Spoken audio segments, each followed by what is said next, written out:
بسم الله الرحمن الرحيم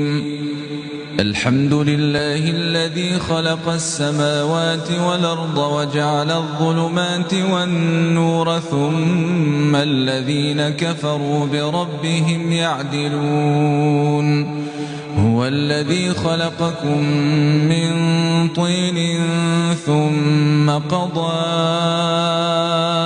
أجلا وأجل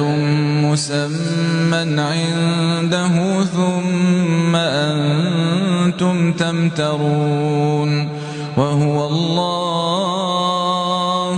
في السماوات وفي الأرض يعلم سركم وجهركم ويعلم ما تكسبون وما تأتيهم من آية من آيات ربهم